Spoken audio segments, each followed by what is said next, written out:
ধন্যবাদ সবাইকে যারা পার্ট 1 এবং পার্ট 2 দেখেছেন তাদের জন্য আজকের এই ভিডিওটি। আপনারা যারা পার্ট 1 এখনো পার্ট এবং 1 এবং 2 দেখেননি এই ফিগমা টু HTML কনভার্টের এই পার্ট 1 এবং 2 তারা দেখে আসতে পারেন। আমরা ব্যানার পর্যন্ত করে আসছি। আমরা আজকের এই পার্টের পর থেকে ব্যানারের পর থেকে শুরু করব। এইখানে আমাদের কি করব, এখানে দুইটা সেকশন করব, দুইটা লেফট এবং রাইটে। লেফটের মধ্যে আমরা এটা দিয়ে রাখবো এবং রাইটের মধ্যে এটা দিব। আমরা তাহলে চলুন শুরু করা যাক। লেফট সেকশনে নেওয়ার জন্য আমরা প্রথম দিয়ে আমরা একটু CSS এ স্টাইল করে নিই। স্টাইল করার জন্য আমরা এখানে দিয়ে দিব, এটা সেকশনের নামটা কি, ফিচার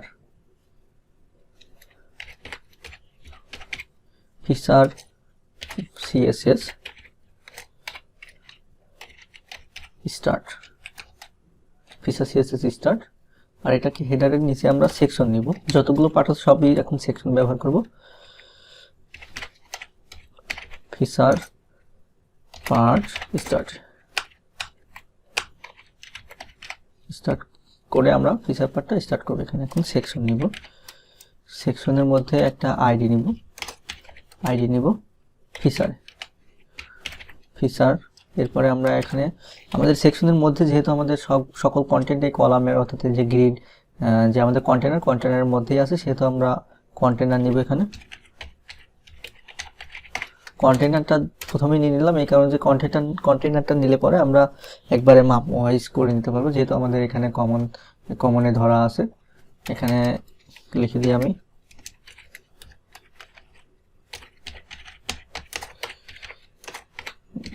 কমন CSS অনেক আছে, সেগুলো আপনারা দেখে নিতে পারবেন গুগলে সার্চ দিলে। আমি যদি কমন CSS দেখাই তাহলে আপনারা ভালো বুঝতে পারবেন। কমন CSS এর সার্চ দিলে পরে আপনারা এখানে W3 স্কুলে পাবেন, GitHub পাবেন, বা আপনারা মজিলা বিভিন্ন জায়গায় পাবেন। আপনারা কমন CSS দেখে নিতে পারবেন। এখানে ঘিজিমিজি ভাবে দেওয়া আছে, এখান থেকে আপনারা খুব সহজে দিতে, এখানেও দেখানো আছে না, কমন CSS ফর বিগিনার। ওকে, এই ব্লগ স্পটে আমরা যাই, একটু এটাতেও যাই, এইটাতেও যাই। কিছু ওয়েবসাইট আমরা সবসময় ভিজিট করে রাখবো, দেখবো যে কমন CSS কি হতে পারে, যেগুলো আমাদের ডিফল্ট ভাবে ব্রাউজারে থাকে। এইখানে দেখাচ্ছি কিছু কমন CSS, এটুকু কমন CSS না, তারপরেও দেখিয়েছি। আমরা আরো সুন্দর ভাবে অনেক CSS পাবো, সেগুলো আমরা দেখে নিব কমন CSS নামে। আপনারা একটু গুগলে ভালো করে সার্চ দিবেন, সেগুলো যেমন এই যে এখান থেকে নিচে এখানে এই সবগুলো ট্যাগ ধরছে, ট্যাগ ধরে একটা কমন CSS দিচ্ছে, অ্যাঙ্কর ট্যাগ ধরছে, বিভিন্নভাবে UL OL ধরছে। এগুলো হচ্ছে কমন CSS বলে, যেগুলো সব জায়গায় অ্যাপ্লাই করা হয়। কিছু প্যাডিং পায়, মার্জিন পায়, এগুলোকে আমরা কমন CSS বলতে পারি। এই যে যেমন স্টার ধরেছি আমরা, এটা হচ্ছে কমন CSS, এইটা সবসময় ধরতে হবে। এরপরে চলুন তাহলে আমরা শুরু করি। দ্বিতীয় পার্টে কি আছে, একটা ইমেজ আছে, 4টা ইমেজ আছে এবং রাইট পার্ট আছে। আমরা এখানে দিতে পারি ডট ফিচার আইটেম, বানান ভুল হতে পারে, এটা কোনো বিষয় না। এরপরে লেফট দেব, ফিচার লেফট দিব, লেফট। আরেকটা দিতে পারি ফিচার রাইট দিয়ে দিতে পারি, আমরা রাইট দিতে পারি। আমরা লেফটের মধ্যে কি করব, লেফটের মধ্যে আগে কি আছে দেখেন, 4টা ইমেজ আছে। 4টা ইমেজ আমরা কেটে নিব, একটা, দুইটা, তিনটা, 4টা। এই 4টা ইমেজ আমরা একই ফোল্ডারে রাখবো, ইমেজেসের মধ্যে রাখবো, এবং এখানে আমরা রিনেম করে দেব ফিচার 1, এটা লিখে দিলাম, এটার নামও লিখে দিই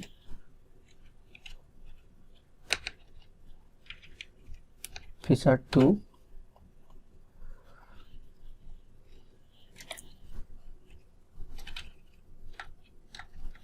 ফিচার 3.png, ফিচার 4, ফিচার 4 লিখে দিলাম আমরা। যেন আমাদের সহজে ব্যবহার করতে পারি। আর এখানে একটা বাটন দেওয়া আছে, এটা আমরা পরে করছি। আমরা এখান থেকে ফিচারের মধ্যে আইএমজি নিয়ে নিব, আইএমজি লেফটের মধ্যে আইএমজি নেওয়ার পরে ইমেজেস স্ল্যাশ ফিচার 1 দিয়ে দিলাম, ফিচার 1। আমরা এটাকে কপি করে 4টা বানাবো, ফিচার 1 2 3 4। আমরা ফিচার দিয়ে দিব এখানে, এটা না দিলেও কোনো সমস্যা নেই, দিলেও কোনো তেমন কিছু হবে না, যেহেতু আমরা এসইও করতেছি না। আমাদের ফিচার ইমেজের মধ্যে আসার পরে ইমেজগুলো এভাবে চলে আসছে, ডান দিকে সরে আসছে। আমরা এটাকে আমরা ডিসপ্লে ফ্লেক্স বলে দেবো, ফ্লেক্স বলে দিলে আমাদের এটা এক পাশে চলে আসবে। এখানে আমরা সে ডিসপ্লে গ্রিড বলে দেবো। এখানে আমরা ফিচার আইডিকে আমরা আগে ধরে নিব, সেহেতু আইডি আমাদের সর্বপ্রথমে ধরে রাখছি, আইডিকে আমাদের প্রয়োজন আছে, এটাকে আমরা ধরবো। এটাকে আমরা ধরার পরে ফিচার লেফটকে ধরবো, ফিচার লেফটের মধ্যে লেফটকে ধরবো, লেফটের উপর ডিসপ্লে আমাদের গ্রিড হবে, গ্রিড। তারপরে গ্রিড দেওয়ার পর কি হয় চলুন দেখে নিই আমরা। গ্রিডের পর এরকম চলে আসছে, এরপর হচ্ছে গ্রিড কলাম রিপিট হবে, রিপিট হওয়ার পরে কয়টা, 2টা হবে, এবং কি হবে 1 এফআর করে হবে, 2টা ও একটা করে হবে। এভাবে আমরা সেভ দিয়ে নিই একটু, তাহলে দেখতে পারবো এরকম আসছে। এখন আমাদের এখানে কি হবে, ডিসপ্লে গ্রিড 1 FR হবে, ঠিক আছে। এখানে এই জন্য ঝামেলা হচ্ছিল, এখন এইভাবে আছে। কারণ আমরা যদি আরেকটা এখানে ইমেজেসটা বসায় দিই তাহলে ঠিক হবে হয়তো বা। এখানে কি আছে আমাদের একটু দেখে নিই, এটা রাইট সাইডে আছে, এটা H2 তে দিব আমরা, মধ্যে H2 তে দিলাম আমরা, একটা দিয়ে দিলাম। এরপরে হচ্ছে একটা পি ট্যাগ আছে, পি ট্যাগটা আমরা কপি করে নিয়ে আসবো, কপি করে নিয়ে আসার পর একটা বাটন আছে এক্সপ্লোর মোর, আমরা এখান থেকে বাটনটা আমরা এইভাবে নিয়ে আসতে পারি। কোথায় গেল আমাদের বাটন, হ্যাঁ এই বাটনটা এখানে নিয়ে আসতে দিতে পারি আমরা, যেহেতু সেম বাটন এক্সপ্লোর মোর, এটা দিয়ে দিতে পারি এখানে। আমরা যদি দেখি সেম ভাবে চলে আসছে। আমরা যদি এখন এই আইটেমটাকে ডিসপ্লে ফ্লেক্স বলে দিই তাহলে দুই পাশে দুটো চলে আসবে। আইটেমটাকে আমরা বলে দেব ডিসপ্লে ফ্লেক্স, এবং জাস্টিফাই কন্টেন্ট স্পেস অ্যারাউন্ড বলে দেবো, তাহলে একটা শেষ হওয়ার সাথে সাথে একটা শুরু হবে।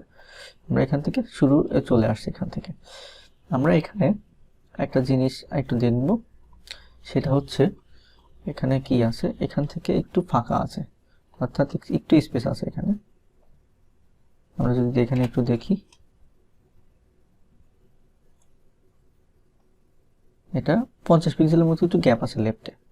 আমরা যদি মার্জ ফিউচার লেফটে আমরা এখানে মার্জিন এম লেফট দিয়ে দিই 50 পিক্সেল, তাহলে আমাদের এখানে কি হবে, বিস্তারিত এখানে এভাবেই থাকবে।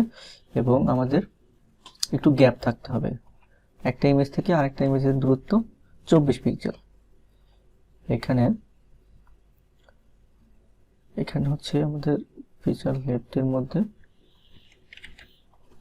যে আইএম যে আছে, এম রাইট কত 24 পিক্সেল,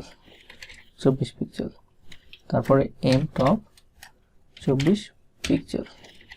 আমরা একটু দেখে নিই এখন, এইখানে এভাবে হয়ে গেছে। এখন আমরা দেখব যে এই সেকশনের উপরে একটা দূরত্ব আছে, উপরে দূরত্ব কিভাবে, এখান থেকে 85 পিক্সেল আছে, অর্থাৎ আমাদের যে ফিচারের কন্টেন্টের উপরে মার্জিন আছে এম টপ 85 পিক্সেল, এটা একটা দূরত্ব হয়ে গেছে। এখন এটা একটা দূরত্ব হয়ে গেছে।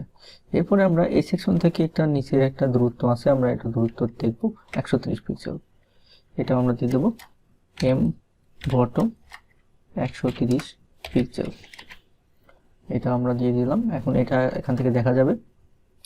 আর এটা আমাদের এখন একটু কষ্ট আছে, এটা ঝামেলা আছে।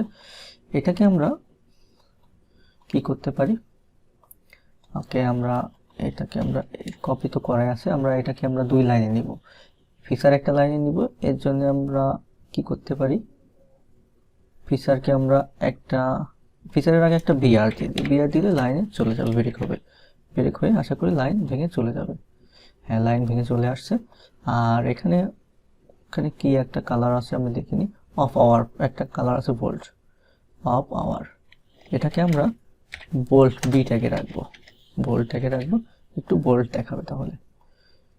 হ্যাঁ, একটু বোল্ড আশা করে দেখাবে। আমরা যদি ফন্টটা নিয়ে নিই, আমরা এখানে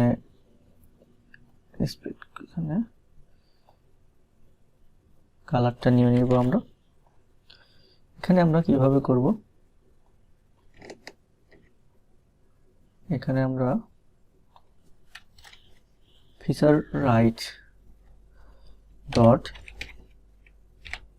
ফিচার রাইটের মাঝে যে ওকে, এরপরে আমরা রাইটের মাঝে আমরা দিব h2 আছে, h2 এক স্টাইল হবে, সেই স্টাইলটা এখানে দিয়ে দিলাম। কালার লাইন হাইটও দেওয়া লাগবে না, আমরা F1 দিয়ে একটু স্টাইল করে নিই, ঠিক করে নিই। ওকে, এরপর আমরা যদি দেখি এখানে কি হয়েছে, বিষয়টা এইভাবে হয়ে গেছে, কালার সম্পূর্ণ একটা হয়ে গেছে। এরপরে h2 এর মধ্যে যে বি আছে, ডট h2 এর মধ্যে যে বি আছে, তার মধ্যে যে বি আছে তার কালারটা এটা হবে, কালারটা এটা হবে। দেখি আমরা এখন, হ্যাঁ কালারটা হয়ে গেছে। আর যে ফিচারটা আছে, ফিচারের কালারটা এইটা হবে, ফিচারের কালারটা এটা হবে। এর মধ্যে যে ফিচার আছে, ফিচারটা আমরা কিভাবে লিখব, ফিচারটা আমরা স্প্যানে লিখতে পারি, স্প্যানের মধ্যে এটা দিতে পারি। এর মধ্যে h2 মধ্যে যে স্প্যান আছে SPAN, এর মধ্যে যে স্প্যান আছে এটাকে আমরা কালার দিতে পারি এইটা। ওকে, আমাদের আশা করি হয়েছে কিছুটা। সেভ যদি দিয়ে থাকি, সেভ দিলে এটা কিছুটা চলে আসছে। আমাদের একটু স্টাইল করা বাকি আছে, এখানে বোল্ড হবে কিছুটা হয়তো বা। হ্যাঁ, ফন্ট ওয়েট এটা দেওয়া আছে, লাইন হাইট লাগবে না। ওকে, এটা দিয়ে দিলাম এখানে। এখন দেখি এটা কি হয়েছে, হ্যাঁ চলে আসছে এটা। এখন এর মার্জিন থেকে একটা রাইট আছে, আমরা যদি একটু দেখি, এটা হচ্ছে আমাদের যে মিডিল থেকে রাইটে সরে আসে একটু, অর্থাৎ মার্জিন লেফট, 73 পিক্সেল হবে। Right item, right em left 70 pixel দিলাম, দেখি এখন কি হয়। ওকে, মার্জিন লেফট এটা হয়ে গেছে। এবার অ্যালাইন আইটেম সেন্টার করে দেব। অ্যালাইন আইটেম আমরা জানি যে vertically align item centre, vertically সেন্টারের জন্য অ্যালাইন আইটেম সেন্টার। সরি, আমাদের এখানে